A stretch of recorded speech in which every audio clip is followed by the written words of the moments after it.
the 10th of November, 25th of Rabi' al-Thani. Welcome to Morning Baraka with me, Ali Fadhil, live on Imam Hussein TV 3. Once again, we've got an amazing lineup talking about various different interesting topics. So let's see who's on today's show. Brother Talib joins us in the studio as we discuss Shi'ism in prisons and his first-hand account of what it was like concealing his faith.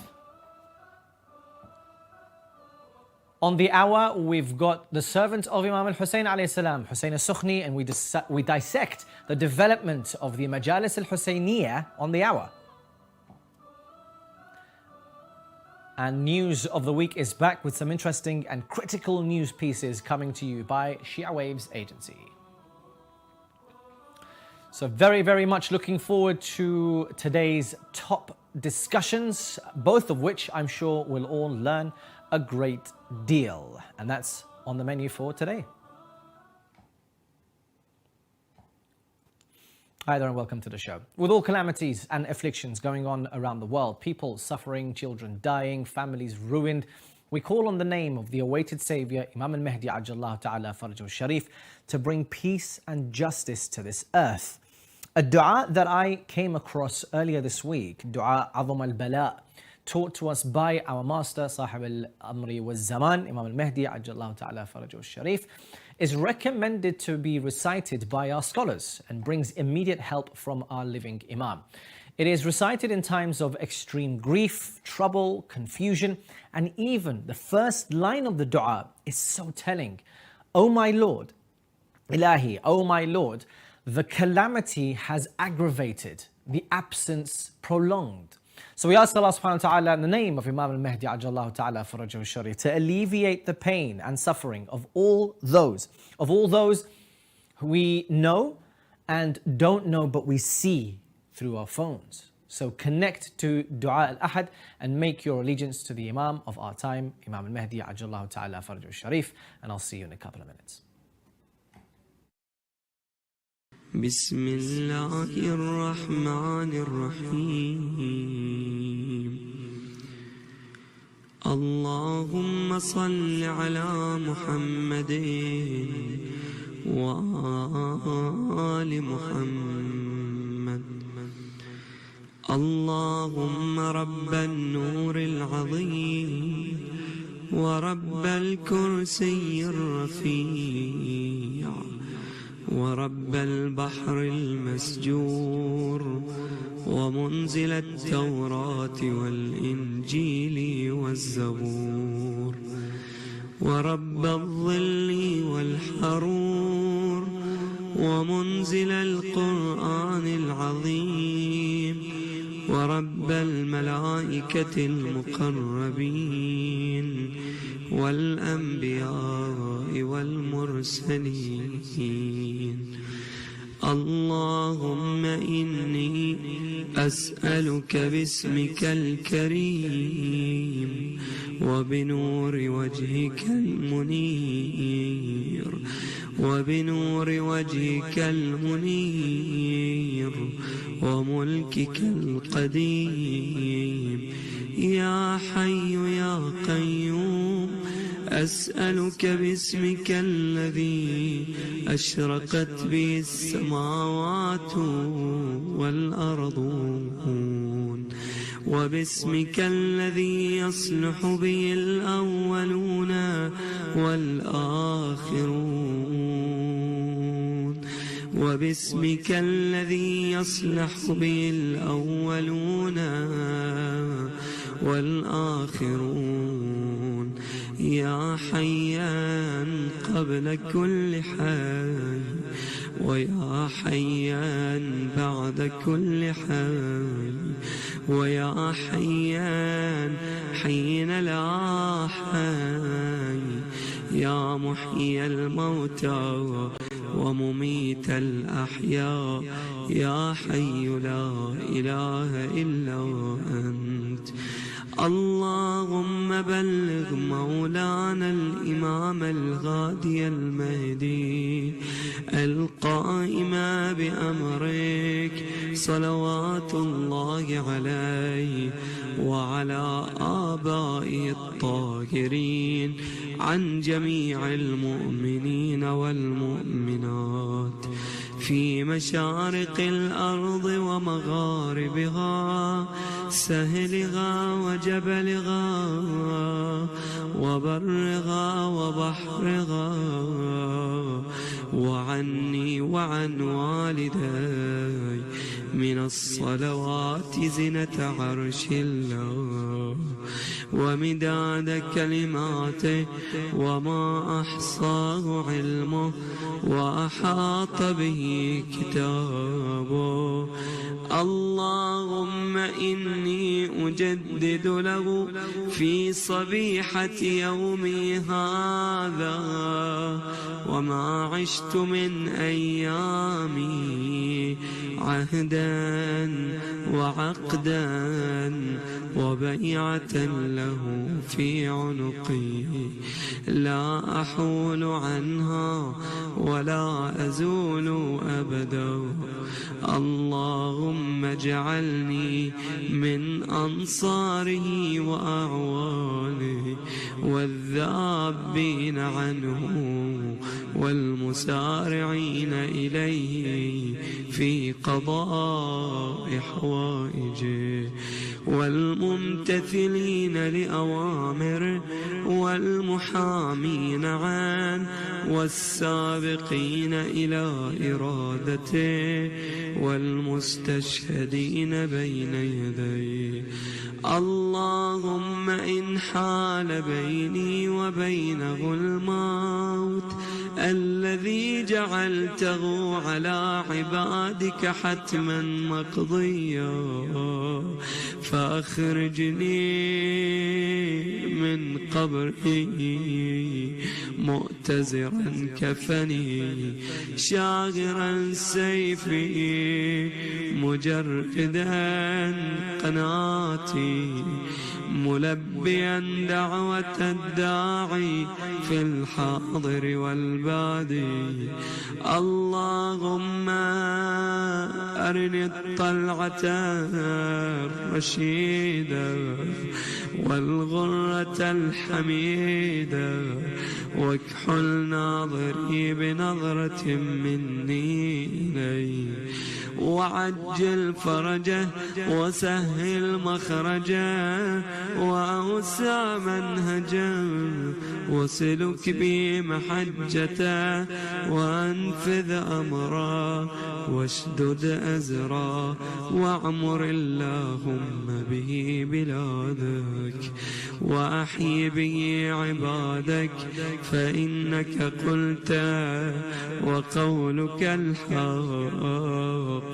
ظهر الفساد في البر والبحر بما كسبت أيدي الناس فاظهر اللهم لنا وليك وابن بنت نبيك المسمى باسم رسولك صلى الله عليه وآله حتى لا يظفر بشيء من الباطل إلا مزقا ويحق الحق ويحققا واجعله اللهم مفزعا لمظلوم عبادك وناصرا لمن لا يجد له ناصرا غيرك ومجددا لما عطل من أحكام كتابك ومشيدا لما ورد من أعلام دينك وسنن نبيك صلى الله عليه وآله واجعله اللهم ممن حصنته من بأس المعتدين. اللهم وسر نبيك محمدا صلى الله عليه وآله برؤيته ومن تبعه على دعوته وارحم استكانتنا بعده.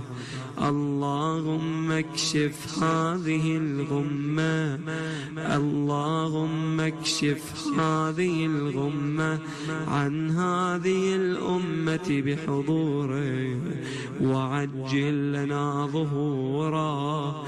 إنهم يرونه بعيدا ونراه قريبا برحمتك يا أرحم الراحمين.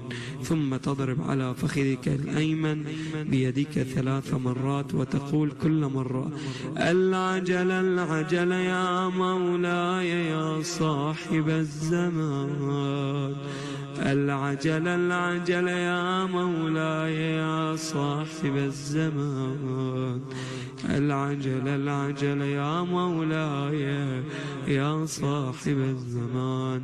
وصلى الله على محمد وآله الطيبين الطاهرين.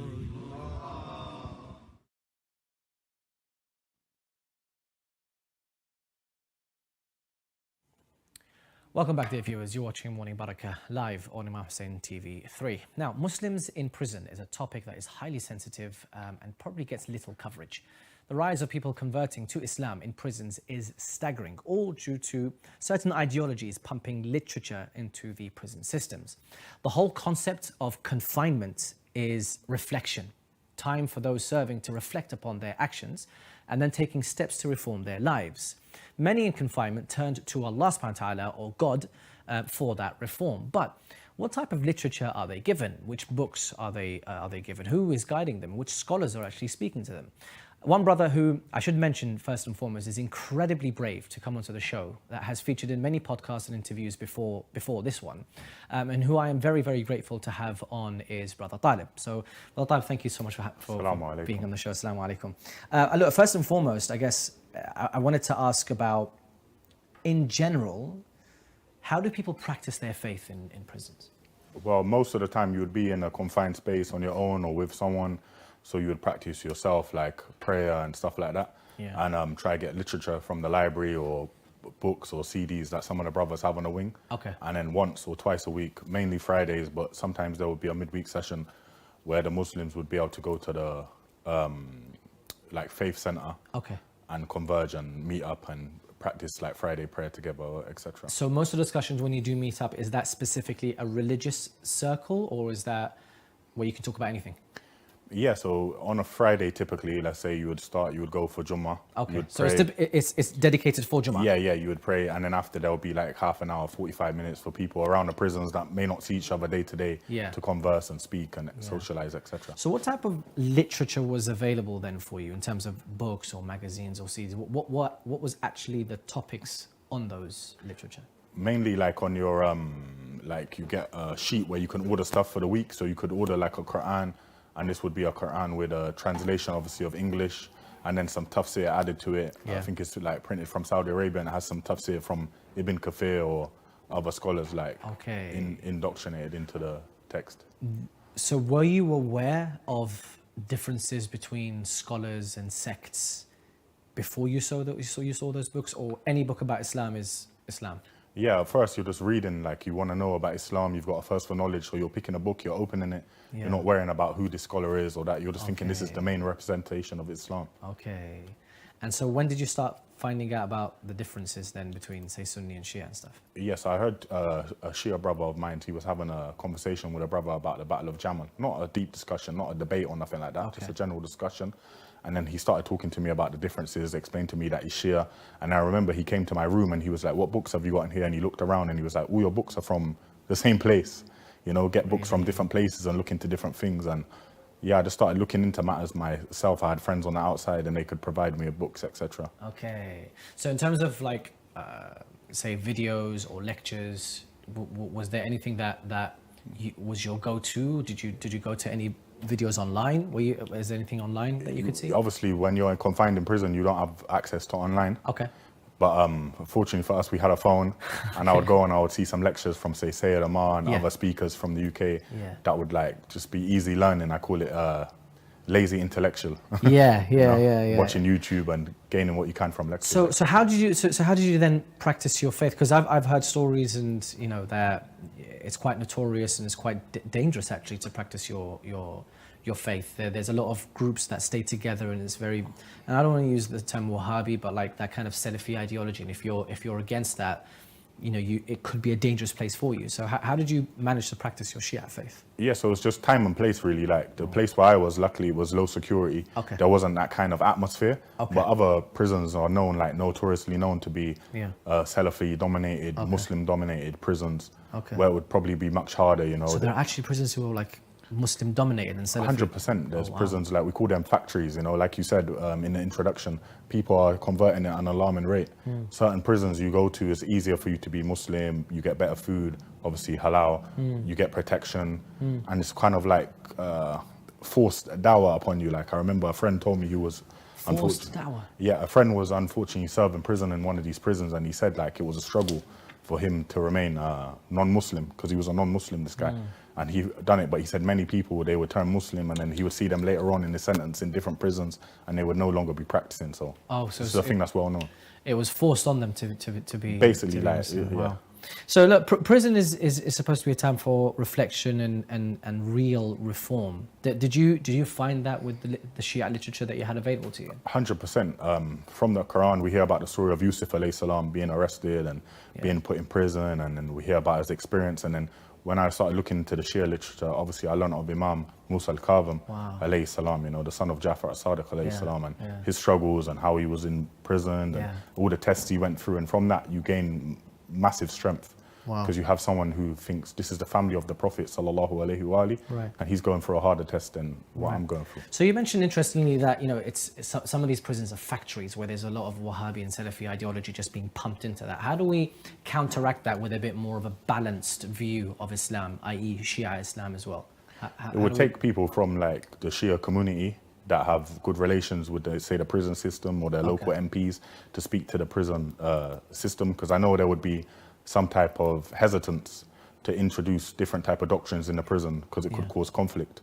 But with the right communication, this could be easily done, you know, send a couple of sheikhs or people of knowledge to the prisons, but to maybe give some talks and introduce people to just basic level Shia Islam, which would be beneficial, I think. No, I totally agree. So a bit more of on a personal note now. I mean, some say that, you know, life after prison it's very difficult, because I think people say that, you know, your prospects for like work or opportunities for work or just getting back into society is quite limiting. Have you, you know, what would you say to a comment like that?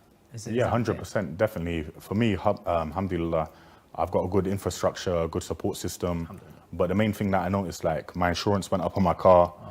My credit score dropped down. You know, obviously, if you're going to apply for certain jobs, they're going to want to do checks and things like that. So for some people that haven't got a good support network or good, like, stable financial situation when they arrive out of prison, I can imagine it would be tough. It'll be tough. And especially if you're like from a small community, like a Muslim or Shia community, it's not something you want to talk about or go to people for help. So I can imagine it being very tough. Why? Out of interest, because I do not know personally, but I know that a lot of people are quite hesitant to speak about it, and rightly so. How comes, you know, I've seen you in podcasts before, maybe with Said Ammar, and also I think a few podcasts with the channel. How comes you're so freely open to speak about it? Because I feel like prison and having a criminal record in some of our sections of our community has been used to promote certain people to being main speakers of their communities, and this is looked as like, oh, a good thing, this ex-prisoner. I don't want to do it for that. I want to speak to the youth to say, stay away from prison. This can affect you badly, you know. If you're in a situation where you feel like you're having peer pressure to commit crime, hit me up on any of my social medias. I'm willing to reach out and just tell the youth that you can change your life, you know, and Islam is a way to change it. You don't have to necessarily go into other fields and change. You can change through your faith. Fantastic. And so that's some of the activities that you're doing now? 100%, yeah. Is there something, is there something a bit more formal, like workshops or talks that you're doing? Or? We're in negotiations at the moment to do some official workshops, but alhamdulillah, what I've noticed from the Shia community, we don't have a lot of need for it. There is a need for it, but it's not a strong need because alhamdulillah, most of our society is like law-abiding citizens. Yeah, we've got our heads screwed on. Alhamdulillah, Okay, yeah. all right. That's what I would say. Brother Talib, look, I know that it's been very, very brief, but thank you so much for your time. And you, Fadhil. It's very, very valuable for the audience and the viewers, and I wish you the best of luck. And you, thank you. Is anything that the channel or myself that can do to help in any cause, we're more than happy to help, inshallah. Thank you very much. Thank you very much for having us. Assalamu Thank you. alaikum. So that was Brother Talib on the show. Once again, kudos on the bravery and just to speak about someone who's so confident in himself is definitely needed for a reflection to our younger generation to be able to take note and inshallah be able to benefit. Thank you. So many thanks to Brother Talib for his time, an extremely courageous interview in which he spoke about his experiences. Thank you once again, Brother Talib. Now up next, we speak Majalis of Imam Hussein alayhi salam, its development and importance with the servant of Imam Hussein alayhi salam, Hussein al-Sukhni, and that's up next.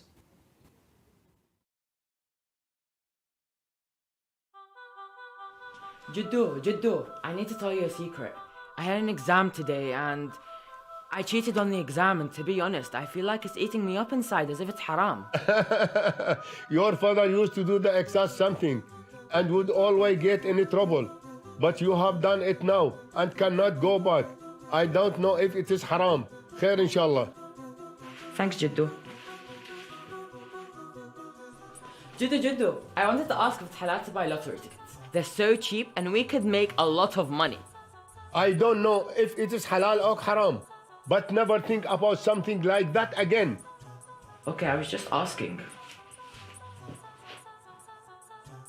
Jiddu. تعبتني. What do you want now? I just wanted to ask if the sweet has beef gelatin is halal or haram?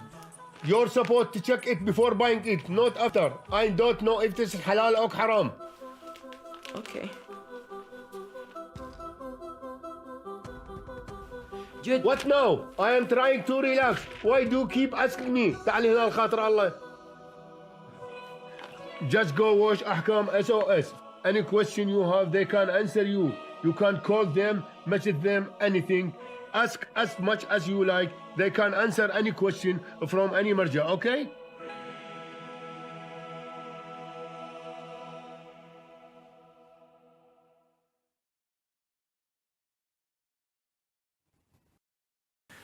Welcome back. For my 2-minute reflection today, I wanted to change it up slightly and speak about the power of unity through science.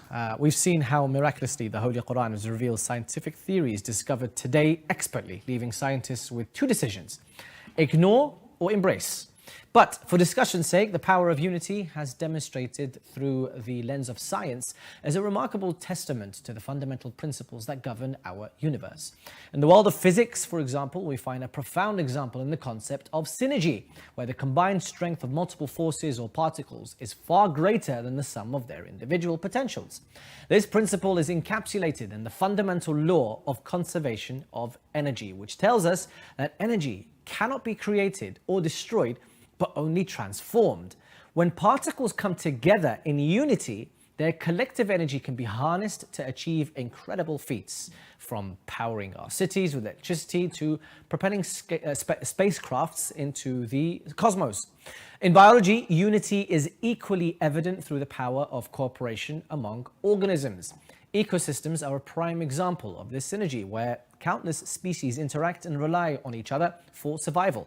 The intricate web of life, from pollinators ensuring the reproduction of plants to predators maintaining the balance of populations, underscores the importance of unity in the natural world. Also, in the realm of human society, the power of unity is showcased through collaborative efforts in scientific research. Scientists from different backgrounds and disciplines come together to tackle some of the most pressing challenges. The multidisciplinary approach has led to groundbreaking discoveries, from the development of life-saving vaccines to the exploration of the furthest reaches of our universe. The power of unity in the scientific community transcends borders and cultures, illustrating that when we work together, we can achieve unparalleled advancements for the betterment of all.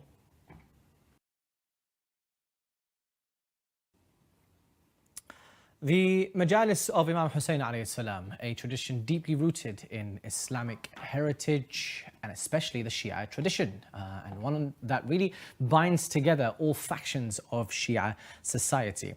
It's a place primarily to mourn the murder and killing of Imam Hussein alayhi salam during the 10 nights of Muharram leading to Ashura, a time that for some is the most important period of the year, planning, organizing and executing the most pristine majalis, inviting visitors and servants of Imam Hussein alayhi salam to the venue, ensuring that they leave with their hearts filled with content and love for Abu Abdullah al-Hussein. Yet, there's a lot of work that goes into the majalis. Now, here with me in the studio, at even such a young age, a veteran of the circle of the Majalis of Imam Hussein alayhi salam, teacher and chef and servant of Imam Hussein, Hussein al-Sukhni. Assalamu alaikum. Alaikum assalam wa rahmatullah. How are you doing, Hussein? Alhamdulillah. طبعا that introduction you gave, I'm going to pull one of them humble cards. No, please. No, it's okay. No, I say that because I've grown up in the same mosque as you, Hussein Rasul in London. And I've, as we've grown up kind of together in the service of Imam Hussein. So everyone does keep an eye out on different personalities, those who are active in their role within the majalis. So I think first and foremost, if you can, kind of describe to me a typical Muharram majlis, but practiced in the Iraqi way. Okay. Bismillah ar-Rahman ar-Rahim. Even that question alone, طبعا Ali, I'm sure you are aware as I am. Every city in Iraq does it in a different way. Really? Yeah. There are small touches, small differences. Yeah. But if we were to go to, for example, let's say the main two cities, Karbala and Najaf, it's very similar in terms of the layout, but different in style. Okay. Which I'll come to. So, generally they start off with, obviously, Quran, Ziyarat Ashura or Hadith al-Kisab, straight into the lecture. Yeah. Before that, something we don't see here is called Qasidat al-Ga'da. That's usually practiced there as well. Qasidat al-Ga'da or Ga'diyya. Which basically means sitting down. The sitting down, where they recite their poetry and there is a response. Yeah. They usually do that. Both in Karbala and Najaf? Both Karbala and Najaf and Kadhimiyya. Okay. They usually do that so they can recite poetry that's not really suitable for Latum. Okay. So I wouldn't want to beat my chest discussing social issues, for example. So they usually recite those sort of poetries to discuss the social issues, so on and so forth, without the needing of beating my chest. Okay, So that particular part is used, as you mentioned, for things that are not kind of Imam Hussein related, but linked to Imam Hussein, social issues. So for example, the oppression that they're facing at the time. Yeah. So for example, the time of the dictator, 20 years ago. Yeah. Sorry, I hate to mention his name. Stay in my tongue. That's fine. So at that time, when they were sort of oppressed and not allowed to do certain rituals, they would do the Ga'diyya to express their oppression and the Mazlumiyya. And then they would go into the Aza al-Latum, where they would organize themselves. So typically we didn't do that much in London then? That's the thing. Not just in London. In the West in general, they would skip the Ga'diyya or Qasidat al-Ga'da. It's been on the rise a bit more recently, just to revive that sort of tradition. The sitting part, the Ga'diyya part, I don't want to focus too much on it, but I've only seen it sporadically in different majalis. Yeah. I think it comes down to if the reciter is capable to sort of produce a decent qasida Ga'diyya. Okay. Timing's an issue as well. In Europe you've got the salah issue. Salah's too early, salah's too late. The food needs to come out, sort of thing. So it's skipped. So because typically in Muharram, I've never, in London anyway, I've never experienced the Ga'diyya before the main qasida. As soon as the sheikh or the sayyid finishes, Ahsan Saba. Yeah, straight. That's what we're used to. So Ahsan Saba, explain that to me. Again, it differs from city to city. I'll concentrate on these two cities because we don't have much time. But the people in Najaf don't do Ahsan Saba. Okay. They have a different one. Ya Ma'bud Ajil Faraj Walina. Really? Ya Ma'bud. And they'll do that until they organize the Aza, and then they start. With us, no. We have Ahsan Saba is a muqaddas thing. You have to. Whatever the occasion, Ahsan Saba. It's like the key that opens the door, basically, to the majlis. Only in times of maybe Aza al-Fatimiyya, salam Allah alayha, or some the Imam, they say Ya Masmoom, or Wali al-Zahr al-Mazmuma. But generally, Ahsan Saba is the standard go-to. The same with the Pakistani communities, Ya Hussein, Ya Hussein. Okay, that's the introduction. They introduce the Aza, they warm up the crowd, everyone gets ready, organized, and they begin with the Noha. Okay, and so typically after the Latum, there is brief ziyara, and then everyone. Yeah. The latum has its stages as well. Then the brief ziyara, Yeah. the elder, the sayyid, whoever's there. We'll get into the latum Yeah. and I guess the different stages of the latum as well, because that's very important. Because the reason why I ask is what we see now, and I think this is quite an important question, that what we see now isn't necessarily what we see or what we've heard about or read in the traditions of the Ahlul Bayt alayhim salam. No. But it's a cultural, within the limits of Islam, derivation or it's derided from aza or grief for Imam Hussein alayhi salam. Right? So I'm not a scholar to touch upon the fiqh rulings and aqa'id rulings. Yeah. But I can tell you what I've come to understand when it comes to the aza and stuff. We must never forget the core issue of why we do aza. I think all these organizations, the lines, the squares, all of that is an additional issue. As much as I am, you know me as someone who's very firm with it and very strict with it, it's all additions. Okay. The main thing is we need to understand why we are there. We are there to mourn Abu Abdullah al-Hussein. We are there to beat our chest out of hizn, not as an action or a show of force or any of that. We are there to mourn. If we're not there to mourn, we shouldn't be doing all these things. These are all additions, very important additions in my opinion. I, for one, always push for them. You know, the gonos, 1 hand, 2 hands, all of that. Yeah. Very organized. Yeah, but we need to not take that limelight away from what we are really there for. Right. Yeah. So let's just say, you know, we're not taking away from the limelight of why we're there. We're there to mourn and show grief for Abu Abdullah al-Hussein, as per the narrations of the Ahlul Bayt, who have always emphasized, you know, cry for Imam Hussein, cry for Imam Hussein. Fine. But, you know, when I have seen you in the majalis, I've seen you have a passion and an active role in the organization part. Why? A bit of a self-refusal. Well, it started off as a self-refusal, to be honest. Okay. I would want something specific from the majlis for me to sort of not enjoy the majlis, but sort of, alhamdulillah, I've done what I had to do in the majlis. Okay. A lot of majalis I go to maybe don't tick my boxes. So when I started getting into organizing majalis, being more involved, it's because I wanted certain changes in the majalis for me as a mu'azzi, a mona, to be able to say, I mourned Abu Abdullah in this majlis. And I think because we have narrations that tell us that we should move on Abu Abdullah, most of the people that attend want the same thing. Yeah. But I don't think there was enough people, well, that's not the right thing to say. I think people will do things in different ways. Okay. And I wanted things in a certain way. So I got involved, I'll tell part where I can. And over time it just evolved, it developed. So in your opinion, why does Latum then need to be organized in a way? Because, you know, sometimes you see in Iraq, in certain majalis, and we'll touch upon actually the development of media. I didn't send you these notes, sorry, but the development of media. Catch me off guard. Yeah, no, the development of media and how that's had an impact on what the traditional, typical majlis of Imam Hussein is. But why the need to organize in circles and squares and I think it comes back to, again, the Ahlul Bayt, which how it should come back to. Why did they ask poets to recite in a certain way instead of just say the poetry? Yeah. So they asked them to in'a jaddi al-Hussein.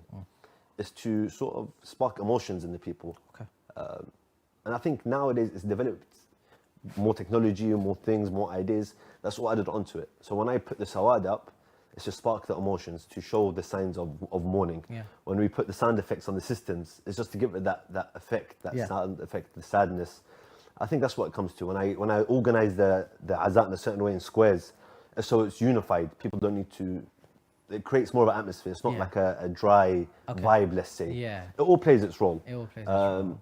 Otherwise, it's 100% fair to say just hearing the Masa'ib Imam al-Hussein in the room, just the words, is enough to make walls cry. Yeah. But not everyone reaches that level, and they need that little help. The lights, the red lights, for example. I think it all plays a major role. I think from what I've seen as well, like comparing different cultures and how they mourn Imam Hussein alayhi salam, I've seen cultures outside of the Iraqi. So those who are not Iraqi, that come to a majlis for Imam Hussein, but in the Iraqi way, when they look from the outside, it's like, okay, this is so organized. I feel like I want to take part.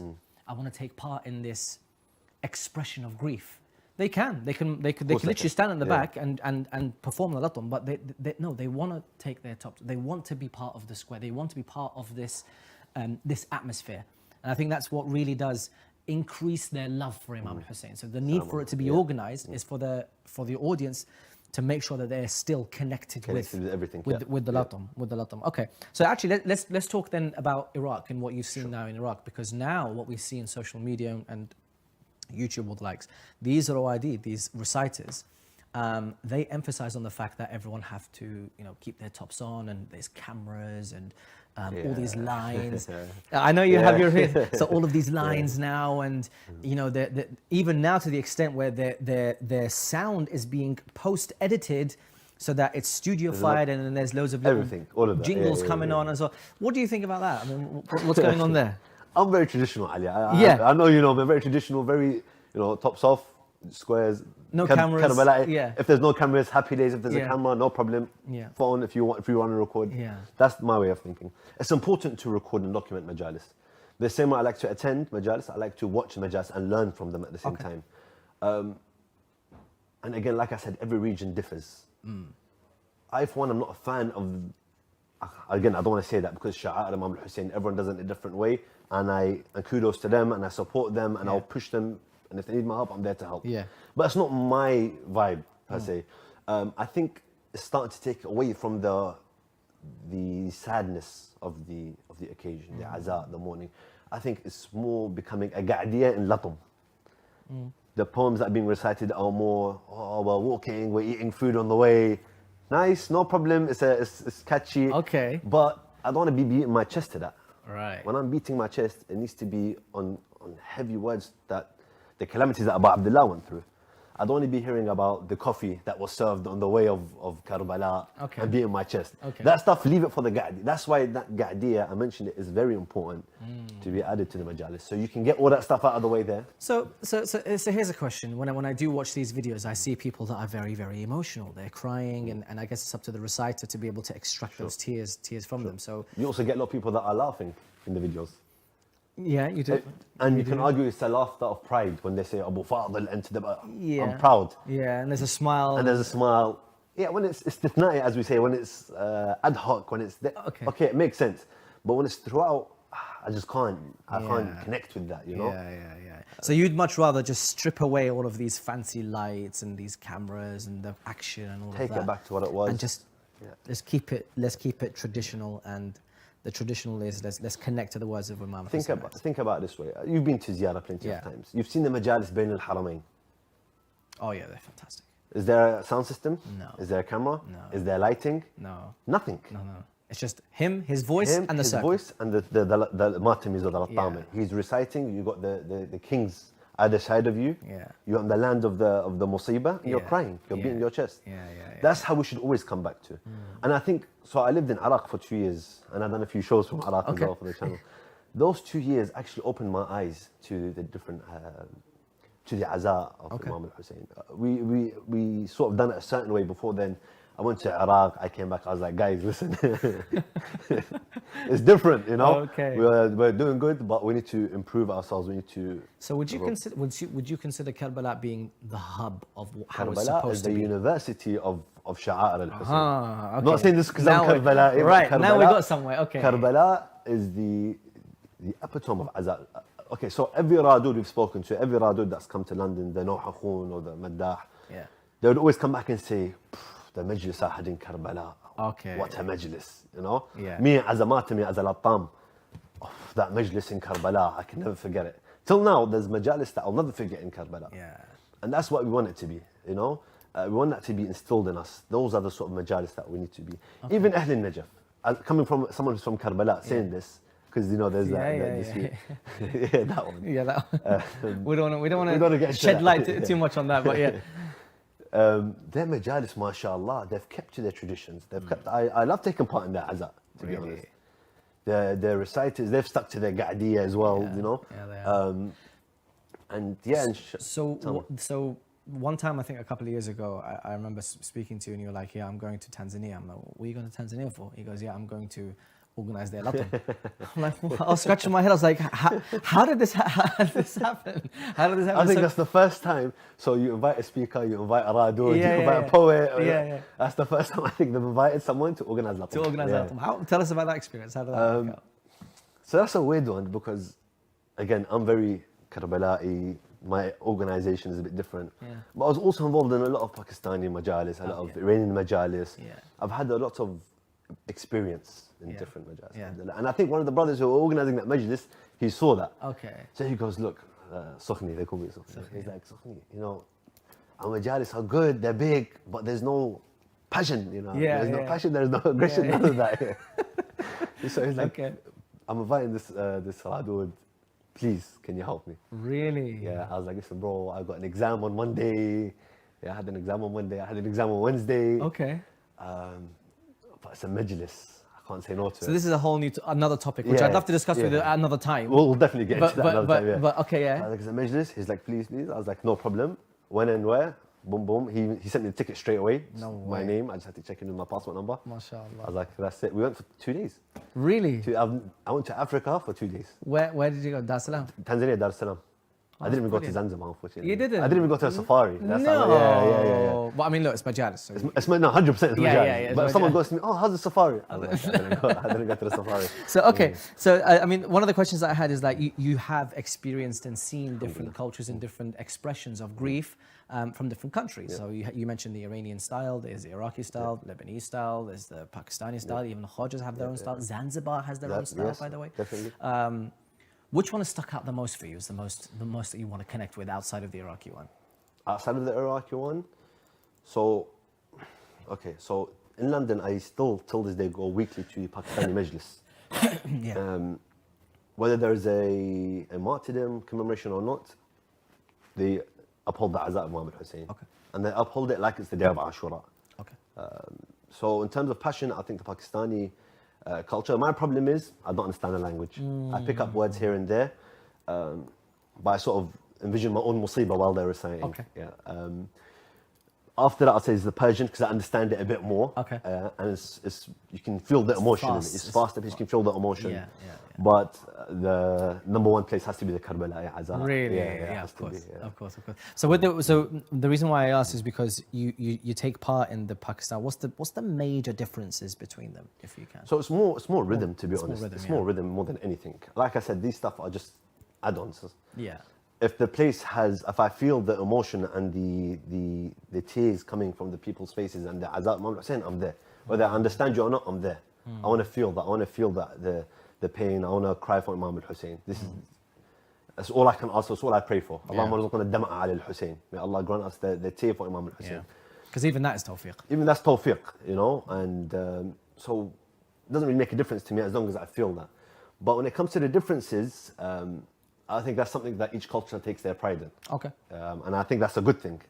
Yeah.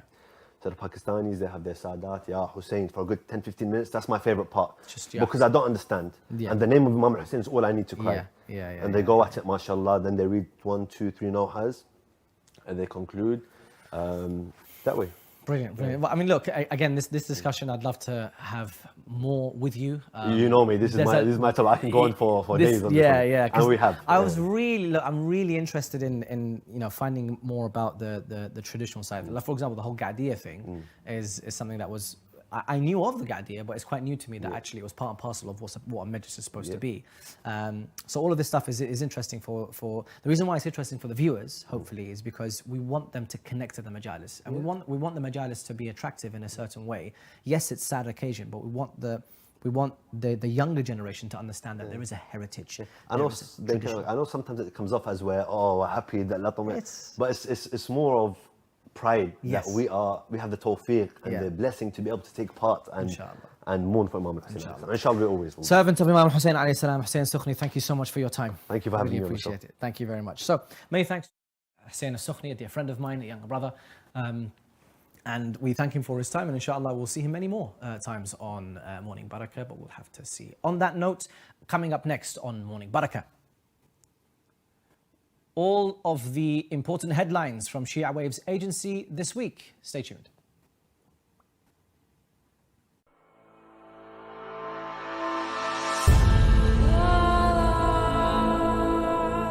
We all have a duty towards the preservation and the propagation of the message of Imam Hussein alayhi salam. Indeed, one of the best ways to work towards the reappearance of Imam al-Mahdi ajjalallahu ta'ala farajul sharif is through promoting the values of Karbala. Imam Hussein Media Group is the only Shia television network that broadcasts globally in 5 different languages: Arabic, Farsi, Turkish, Urdu, and English. We are appealing to the lovers of Imam Hussein alayhi salam worldwide to support the channel such that it may continue its global operations. Imam Hussein Media Group is seeking 1,000 partners to pledge to a £14 contribution per month. This will allow the channel to sustain its operating costs as we continue to spread the message of Imam Hussein alayhi salam in multiple languages across the globe. You be a part of this great legacy and donate today.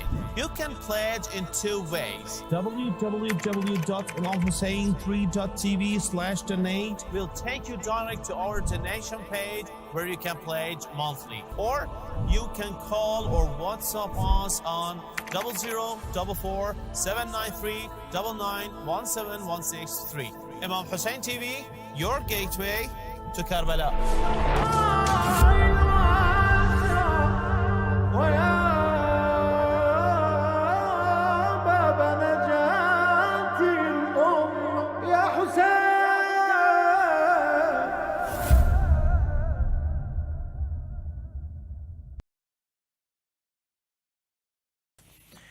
Welcome back, dear viewers. The last segment of Morning Baraka this lovely Friday is News of the Week. First off, Shia Rights Watch released its monthly report for October 2023, documenting top human rights violations against individuals and Shia Muslims communities in several countries around the world.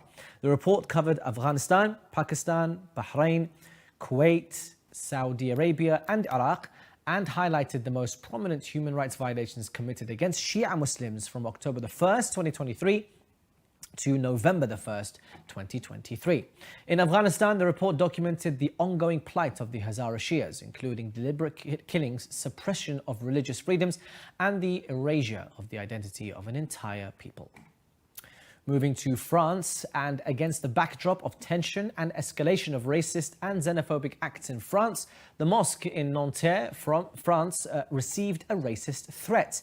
In a document received by the MP Sabrina Safeddine for the French party Nouveau Parti Socialiste, it stated in this, "We will burn your Quranic schools, mosques, shops, neighborhoods and cities randomly, and we will expel you from France."